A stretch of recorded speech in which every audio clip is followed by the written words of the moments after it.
होता है खट्टा, इमली कैसी होती है खट्टी, संतरा कैसा होता है खट्टा। तो जो स्वाद में खट्टे होते हैं वो कहलाते हैं अम्ल। कभी साबुन, जो ओसवाल साबुन या 555 साबुन आता है, उसका टेस्ट देखा है आपने? हल्का सा वैसे कभी जीभ लगा के देखना, तो वह स्वाद में अजीब सा अलग सा ही होता है, कड़वा। तो जो स्वाद में कड़वे होते हैं वो होते हैं क्षार। अम्ल और क्षार दोनों मिलकर बनाते हैं, मतलब दोनों की जब हम क्रिया कराते हैं आपस में, तो क्रिया करने से बनते हैं लवण। तो लवण के अंदर उदासीन होता है, ना तो अम्ल का गुण होता है ना क्षार का, जबकि बना दोनों से है, ये अम्ल से भी और क्षार से भी। तो अम्ल और क्षार दोनों के मिलने से लवण बनता है, जो कि कैसा है, उदासीन। तो आज हम एक एक करके पढ़ेंगे बच्चों। पहले नंबर पे हम पढ़ रहे हैं अम्ल।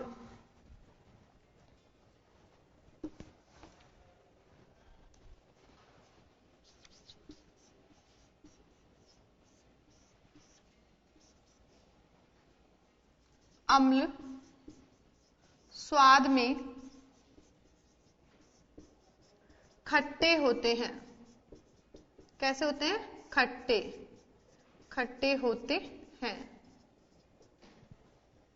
बच्चों आपने नीला लिटमस और लाल लिटमस देखा होगा, जैसे कागज होता है ना, ऐसे ही नीले और लाल रंग के लिटमस पेपर होते हैं। तो अम्ल क्या करते हैं, अगर अम्ल, जैसे कि आप के स्कूल में अगर मिल जाए लिटमस पेपर, तो आप क्या करना, थोड़ा सा नींबू का रस लेना और उसमें नीला लिटमस पेपर डालना, तो नीले लिटमस का रंग कैसा हो जाएगा, लाल। तो हम बता सकते हैं कि अम्ल नीले लिटमस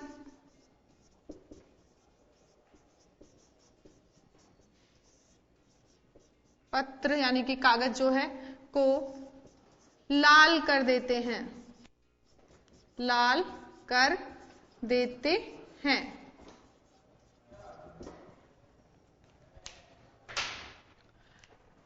अगर अम्लों को, नींबू को जल में मिलाइए, जल में घुल जाएगा। तो जल में कैसे हैं, विलेय हैं। तो अम्ल जल में विलेय हैं, घुल जाते हैं।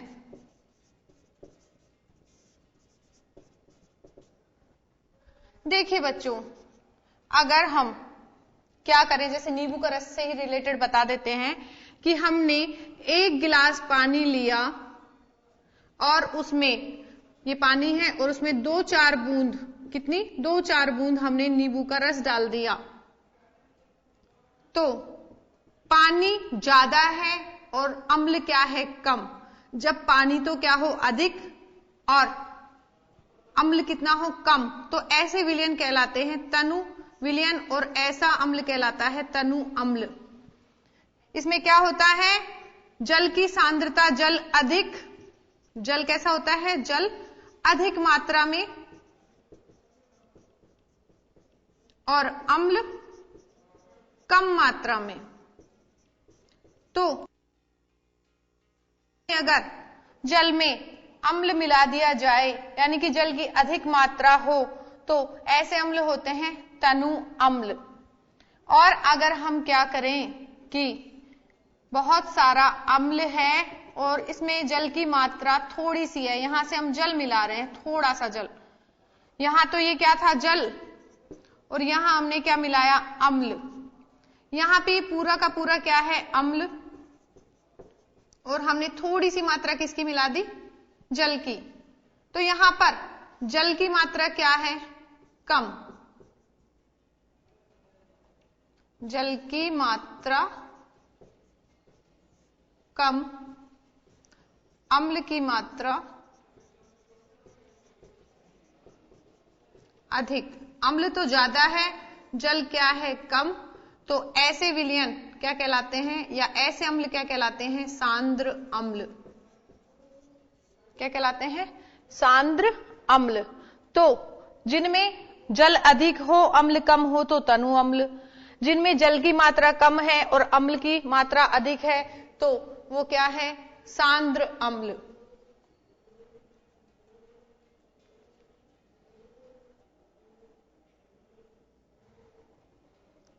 देखिए बच्चों, इमली, इमली में होता है टार्टरिक अम्ल। अम्ल का नाम क्या है, टार्टरिक अम्ल। संतरे, संतरे में है एस्कॉर्बिक अम्ल, एस्कॉर्बिक अम्ल।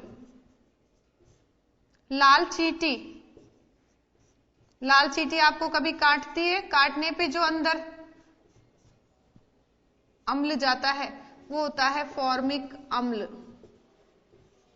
फॉर्मिक अम्ल। सिरका अचार में डालते हैं और सिरके में होता है एसिटिक अम्ल।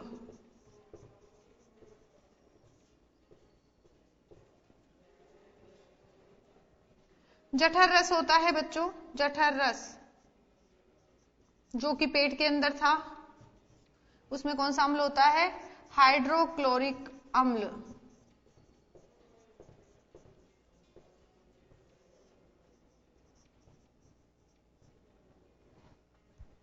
तो आप क्या देख रहे हैं बच्चों कि इमली में कौन सा अम्ल है? टार्टरिक अम्ल। संतरे में एस्कॉर्बिक अम्ल। लाल चींटी, जो लाल चींटी है उसमें होता है फॉर्मिक अम्ल। सिरके में होता है एसिटिक अम्ल और जठर रस में होता है हाइड्रोक्लोरिक अम्ल।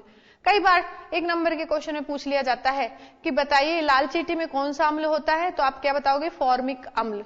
इमली में कौन सा अम्ल होता है?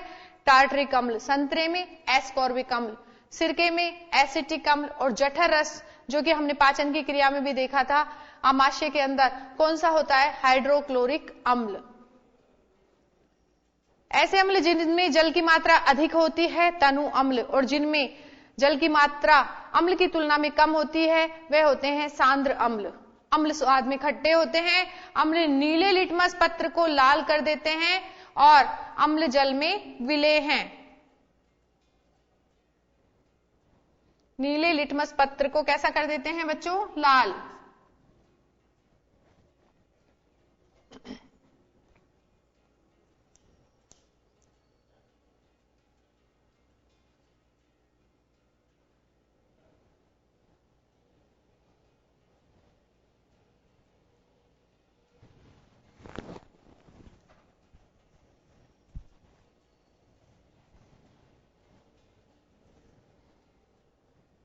तो ये हमने अम्ल के बारे में देखा।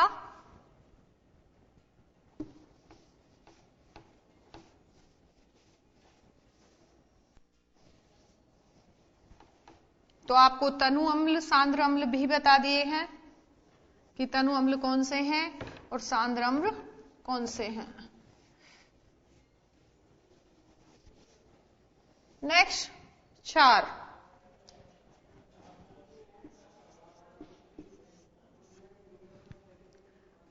क्षार अभी अभी बताया था आपको, क्षार स्वाद में कड़वे होते हैं। क्षार स्वाद में कड़वे कड़वे होते हैं।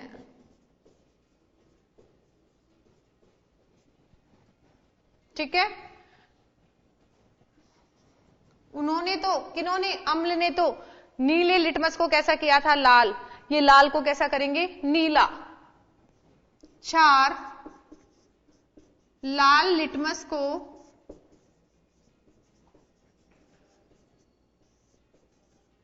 नीला कर देते हैं।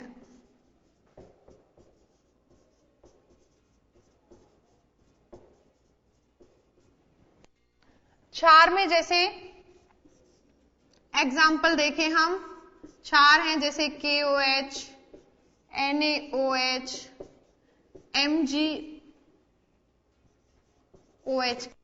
Whole twice. ये क्या है बच्चों? क्षार।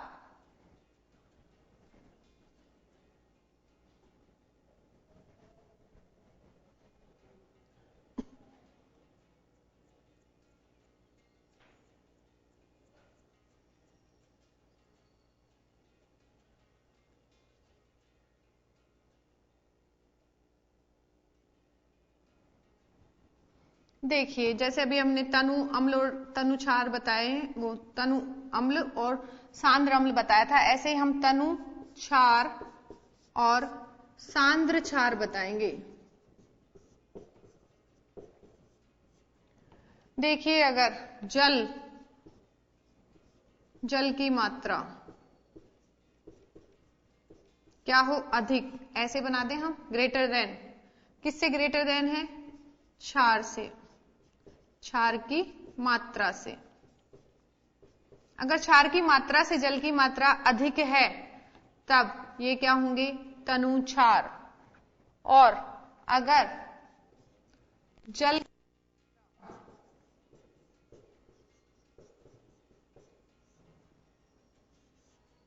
क्षार की तुलना में क्या हो, कम हो, तो कैसे होंगे, सांद्र। यहां पर आप जानते हैं ना, ऐसे चिन्ह का मतलब इधर तो अधिक और इधर कम।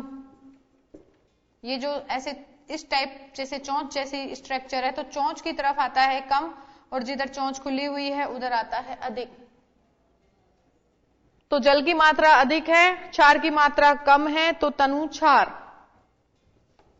और जल की मात्रा कम है, क्षार की मात्रा अधिक है, तो सांद्र क्षार।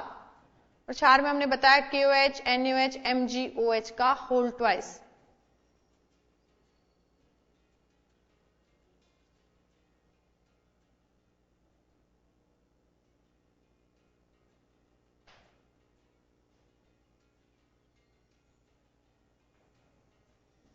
तो ये हमने क्षार देखा बच्चों। अब देखते हैं हम लवण। तो हमने पिछले उदासीनीकरण की एक अभिक्रिया देखी थी। उदासीनीकरण अभिक्रिया में अम्ल ने और क्षार ने क्या की थी, क्रिया की थी, और क्या बना था, लवण और जल। तो नेक्स्ट है हमारा लवण, साल्ट। अम्ल व क्षार क्रिया करके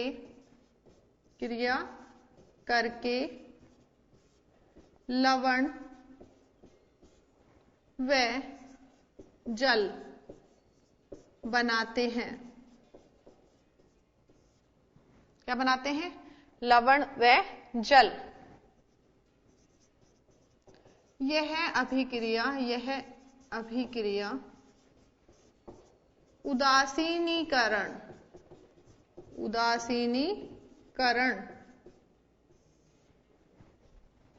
कहलाती है।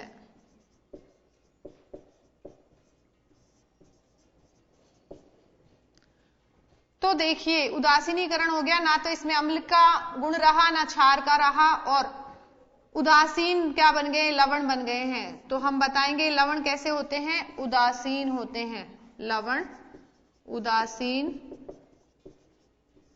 होते हैं।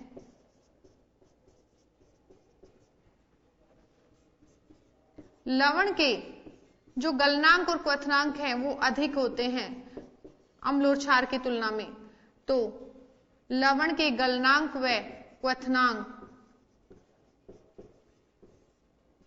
अधिक होते हैं। आप जानते हैं गलनांक और क्वथनांक क्या होते हैं। गलनांक होता है गलन यानी कि पिघलना। जिस ताप पे कोई पदार्थ पिघलना शुरू कर दे वो कहलाता है गलनांक। क्वथन मतलब होता है उबलना। जिस ताप पर कोई पदार्थ उबलना शुरू कर दे वह कहलाता है क्वथनांक। तो यहां पर पिघलना और यहां उबलना, इनके जो ताप हैं वो क्या होते हैं, अधिक हैं। जल्दी से ये ना तो पिघलते हैं ना ही उबलते हैं। तो लवण के गलनांक और क्वथनांक क्या होते हैं बच्चों, अधिक। आपने नमक देखा है, नमक घर में खाते हो तो आपने तो पिसा हुआ नमक ही देखा होगा। कभी आपने नमक की छोटी छोटी डलियां देखी हैं, चीनी देखी है, चीनी कैसे आती है, क्रिस्टल रूप में आती है। तो हम बता सकते हैं कि जो लवण है वो क्रिस्टल के रूप में होते हैं। लवण क्रिस्टल के रूप में होते हैं जिनमें जल की कुछ मात्रा भी पाई जाती है।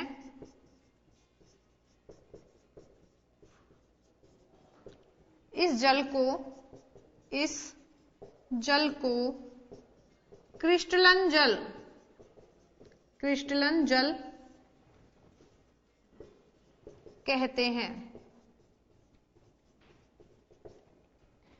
देखिए क्रिस्टल है, जैसे कि नमक की डली है, उसमें ऐसे ही क्रिस्टल और पदार्थों के भी पाए जाते हैं, और भी लवणों के पाए जाते हैं, और उनमें कुछ में क्या होते हैं, जल की कुछ मात्रा होती है, और जल की इस कुछ मात्रा को हम कहते हैं क्रिस्टलन जल। अब देखिए, जब हम लवण के एक इकाई का सूत्र लिखते हैं तो क्रिस्टलन जल को पॉइंट लगाकर लिखते हैं।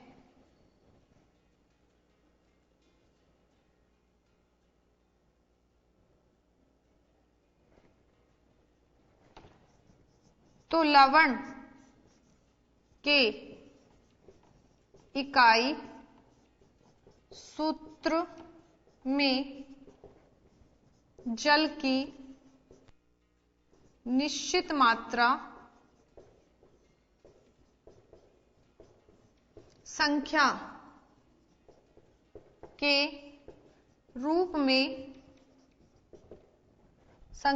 रूप में लिखी होती है,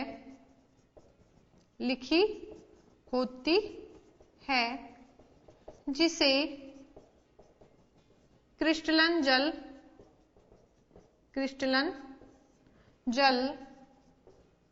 कहते हैं। क्या कहेंगे? क्रिस्टलन जल। जब सूत्र लिखते हैं, लवण का इकाई सूत्र लिखते हैं, तो एक निश्चित मात्रा भी क्या होती है, लवण के अंदर उपस्थित दिखाई देती है संख्या के रूप में, और इसी को हम क्या कहेंगे? क्रिस्टलन जल। जैसे फॉर एग्जाम्पल, पहले आप इसे नोट कर लीजिए, फिर एग्जाम्पल बताती हूं क्रिस्टलन जल वाला।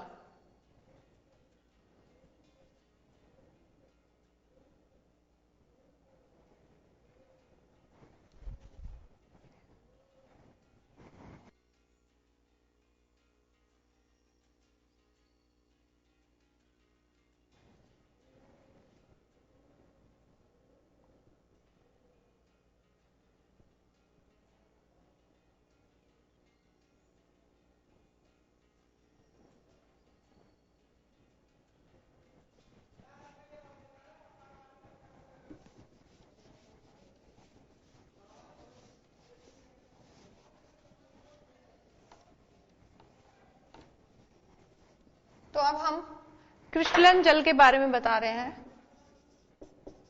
क्रिस्टलन जल,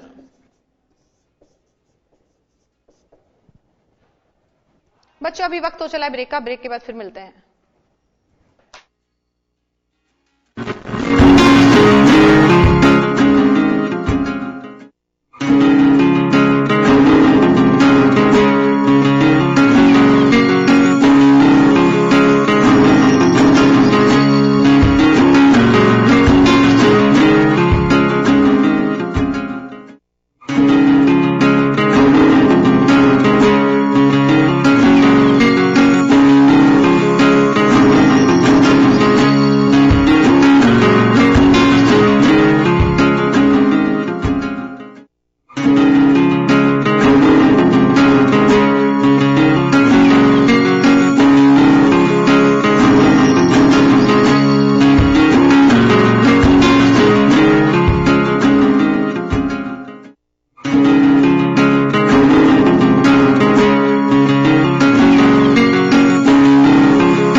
स्वागत है बच्चों आपका।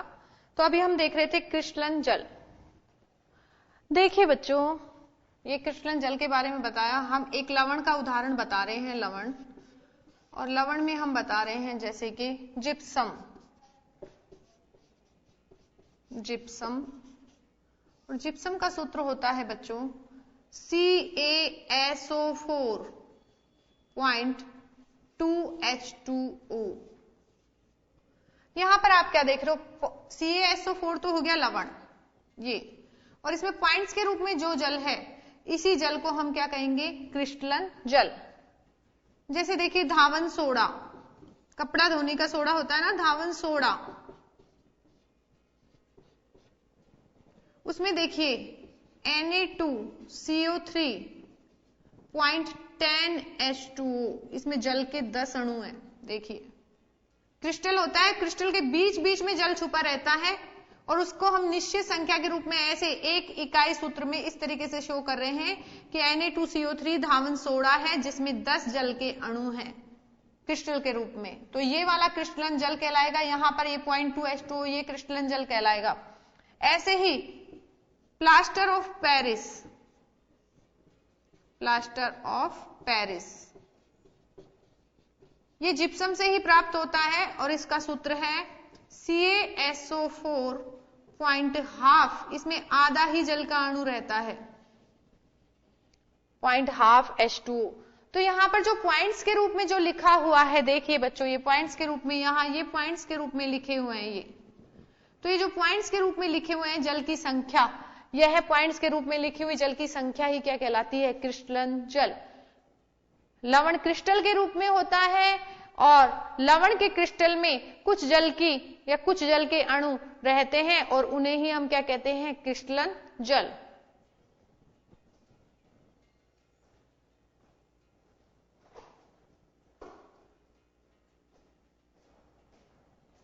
तो ये हमने लवण के बारे में बताया। अब हम आपको बता रहे हैं कुछ अम्ल और क्षार की परिभाषाएं, कुछ थ्योरी दी थी, कुछ संकल्पनाएं दी थी वैज्ञानिकों ने, तो वो हम बताएंगे। तो अब आता है नेक्स्ट टॉपिक, परिभाषाएं।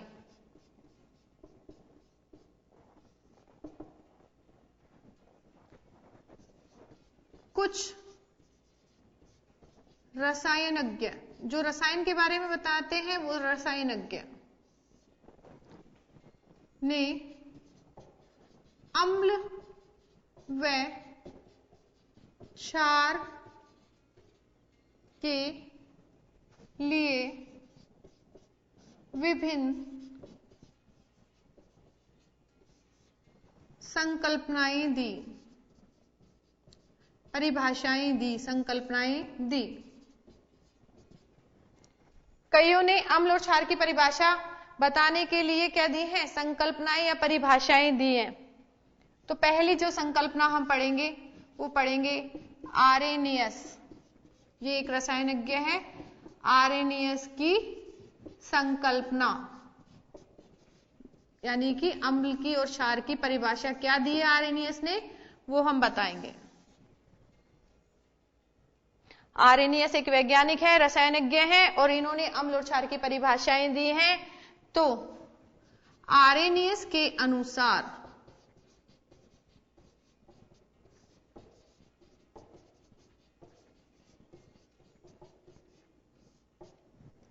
अब हम पहले अम्ल के बारे में बता रहे हैं। आरेनियस ने जो बताई है अम्ल की परिभाषा, वो पदार्थ जो जलीय विलयन में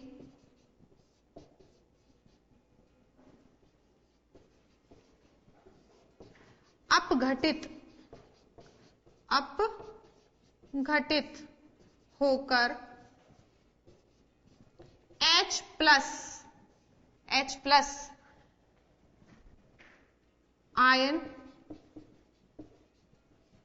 या hydrogen ion, H plus ion को बोलते हैं हाइड्रोजन आयन, हाइड्रोजन आयन देते हैं, अम्ल कहलाते हैं, अम्ल कहलाते हैं।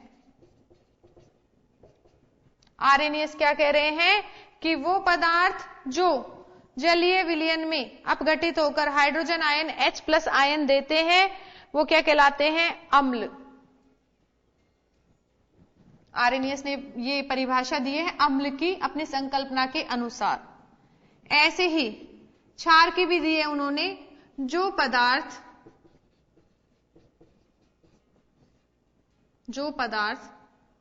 जलीय विलयन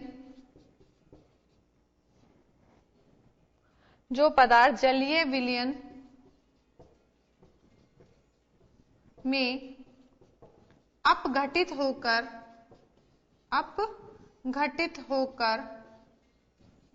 हाइड्रोक्सिल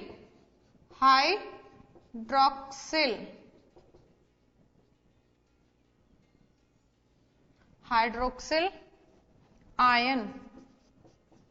और हाइड्रोक्सिल आयन कौन सा होता है? OH minus. हाइड्रोक्सिल आयन कौन सा होता है? OH minus. तो जो पदार्थ जलीय विलयन में अपघटित होकर हाइड्रोक्सिल आयन देते हैं क्षार कहलाते हैं।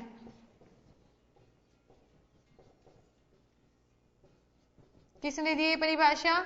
आरेनियस ने।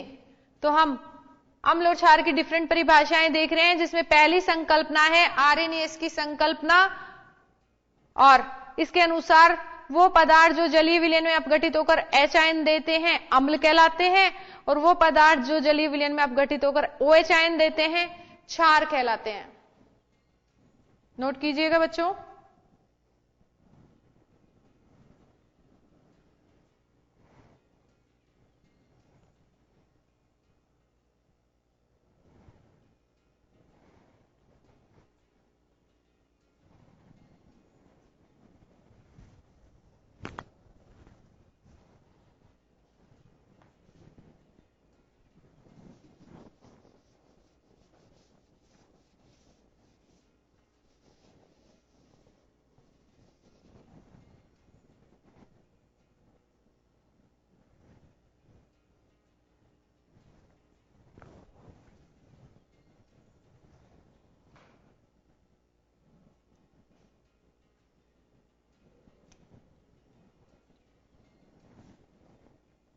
तो आरएनएस की संकल्पना देख रहे हैं बच्चों।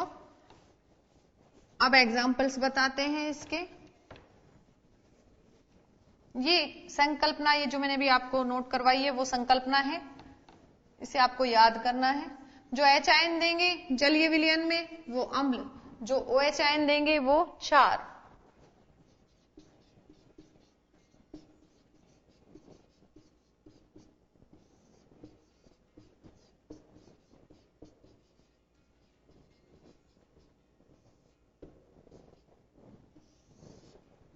देखिए बच्चों, जैसे HCl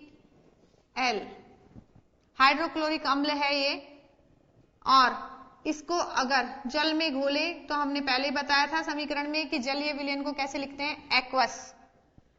अगर इसको जलीय विलयन बनाए जल में घोलें तो ये टूट जाता है H प्लस में जल के अंदर ही, और Cl माइनस में जल के अंदर ही, जलीय विलयन में ही ये टूट जाता है H प्लस और Cl माइनस में।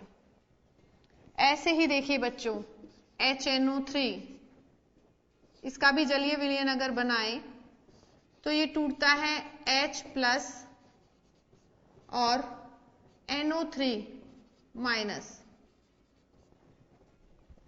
इसी प्रकार H2SO4 को देखें तो यहां पर H2SO4 भी H आयन और SO4 आयन में टूट जाता है। टूटना यानी अपघटित होना, अपघटित हो जाता है। ऐसे ही सिरके में जो एसिटिक अम्ल पाया जाता है, ये इसका भी अगर जलीय विलयन बनाएंगे तो ये भी टूट जाता है एसीटेट आयन और H आयन में।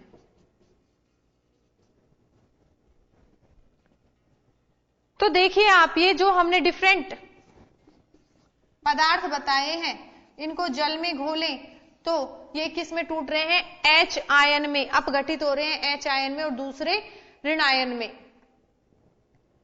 तो यहां पर ये सारे के सारे पदार्थ क्या कहलाएंगे? अम्ल, क्योंकि ये क्या दे रहे हैं हमें? H ion.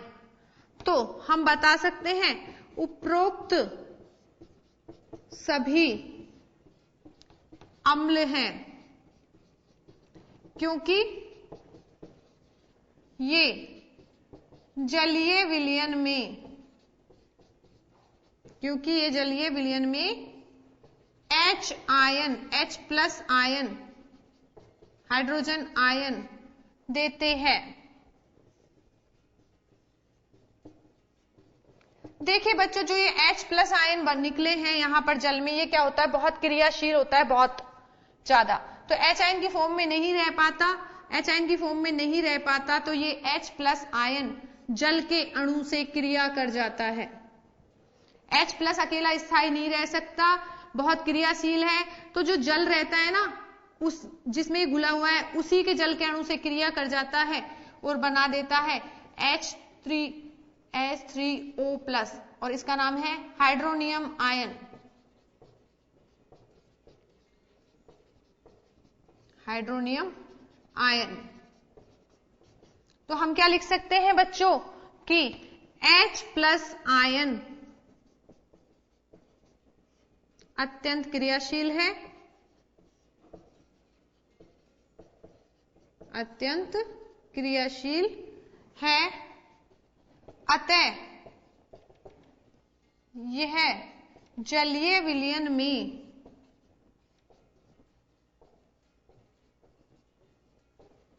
जल के अणु के साथ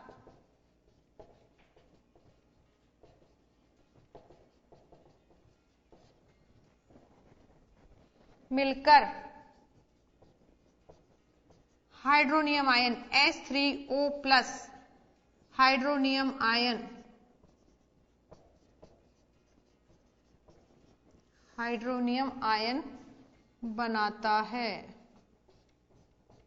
बना लेता है। तो जलीय विलयन में अब H+ आयन ना होकर कौन से आयन मिल जाते हैं हमें? H3O+, क्योंकि H+ क्या है, बहुत क्रियाशील है, और ये क्या करता है, जल के अणु से क्रिया कर कर हाइड्रोनियम आयन बना लेता है। नोट कीजिए बच्चों, ये आरएनएस की संकल्पना में ही चल रहा है हमारा टॉपिक। हमने एग्जांपल्स बताए थे, जैसे HCl H+ और Cl- में टूटा था, HNO3 H+ और NO3- में टूटा, H2SO4 H आयन और SO4 आयन में टूटा। ऐसे ही एसिटिक अम्ल CH3COH वो टूटा एसिटेट आयन और H आयन में। तो ऊपर जितने भी लिखे हुए हैं ये सभी के सभी क्या हैं? अम्ल हैं, क्योंकि ये जलीय विलयन में क्या देते हैं? H+ ion. H+ आयन बहुत क्रियाशील है, इसलिए जल के अणु से क्रिया करके क्या बना लेता है? Hydronium ion.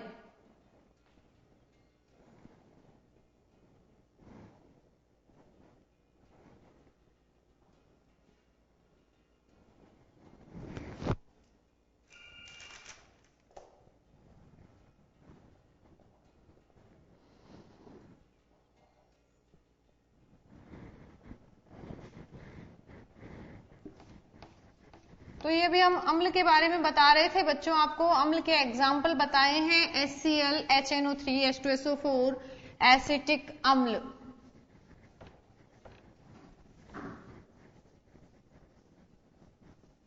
अब आप क्या देखेंगे बच्चों, देखिए ये जो HCl है या H2SO4 है या HNO3, HCl H2SO4 HNO3, ये क्या करते हैं? पूरी तरह से जितनी इनकी मात्रा होती है पूरी की पूरी वियोजित हो जाती है, टूट जाती है। जैसे कि HCl है, इसको जलीय विलयन बनाए तो ये पूरी तरह क्या हो जाता है? अपघटित हो जाता है H आयन में और Cl- आयन में। इसकी और अम्ल की कोई मात्रा बची नहीं रहती, आयंस में टूट जाता है, अपने आयंस में वियोजित हो जाता है, पूर्णतः आयनित हो जाता है, पूरी तरीके से अपने आयनों में टूट जाता है। तो ऐसा अम्ल, ऐसे अम्ल जो जलीय विलयन में पूर्णतया आयनित हो जाते हैं, प्रबल अम्ल कहलाते हैं। तो हम बताएंगे ऐसे अम्ल जो जलीय विलयन में, जो जलीय विलयन में पूर्णतया आयनित हो जाते हैं, प्रबल अम्ल कहलाते हैं, प्रबल अम्ल कहलाते हैं। और एग्जाम्पल हमने बता ही दिया, कौन कौन से हैं बच्चों एग्जाम्पल? HCl HNO3 और H2SO4, ये प्रबल अम्ल हैं जो पूरी तरीके से आयनित हो जाएंगे, पूर्णतः आयनित हो जाएंगे।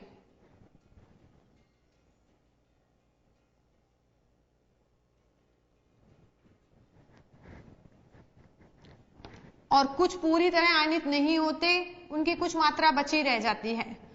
तो कुछ ऐसे अम्ल हैं, ऐसे अम्ल जो जलीय विलयन में, जो जलीय विलयन में पूर्णतया आयनित नहीं होते, पूरी तरह से आयनित नहीं होंगे, पूर्णतः आयनित नहीं होते, उनकी कुछ मात्रा, उनकी कुछ मात्रा अवियोजित, मतलब बिना अपघटित हुई, अवियोजित बिना आयनित हुई, अवियोजित रह जाती है। ऐसे अम्ल दुर्बल, जो पूरी तरह से आयनित नहीं होते हैं, दुर्बल अम्ल कहलाते हैं।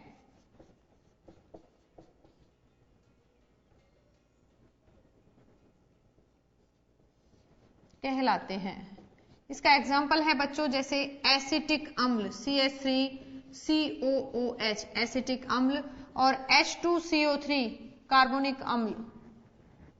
ये पूरी तरह से आयनित नहीं होते, इनकी कुछ मात्रा बची रह जाती है जल में बिना वियोजित हुए, तो इन्हें हम कहेंगे दुर्बल अम्ल।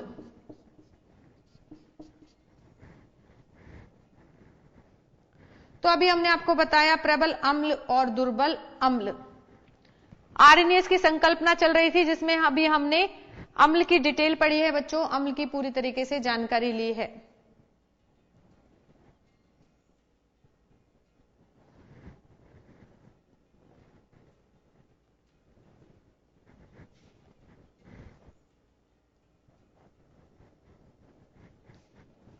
तो ऐसे अम्ल जो जलीय विलयन में पूर्णतः आयनित होते हैं प्रबल अम्ल कहलाते हैं। जो पूरी तरह से आयनित नहीं होते, अवियोजित रह जाते हैं, वो कहलाते हैं दुर्बल अम्ल।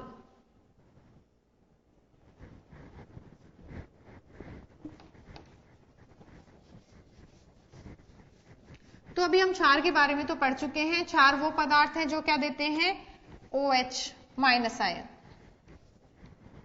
तो यहां पर देखिए KOH, इसका जलीय विलयन बनाएं बच्चों तो ये टूट जाता है K प्लस और OH माइनस में। इसी तरीके से अगर हम देखें NaOH, ये भी टूट जाता है Na प्लस एक्वस यानी जलीय और OH माइनस। ये पूरी तरीके से आयनित हो जाते हैं, ये पूरी तरह से आयनित हो जाते हैं OH माइनस और आयंस में। तो ये प्रबल अम्ल है, प्रबल क्षार, सॉरी क्या है ये, प्रबल क्षार। और जैसे कुछ जो पूरी तरह से आयनित नहीं होते वो क्या कहलाते हैं, दुर्बल क्षार।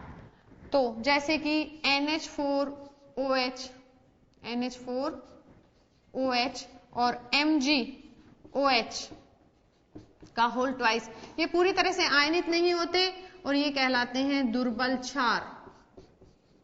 तो जो पूरी तरह से आयनित हो जाएंगे वो प्रबल क्षार, और जो पूरी तरह से आयनित नहीं होंगे वो कहलाएंगे दुर्बल क्षार। बच्चों अभी वक्त हो चला है आपसे विदा लेने का। Thank you. नेक्स्ट स्टैंडर्ड पर देखते हैं।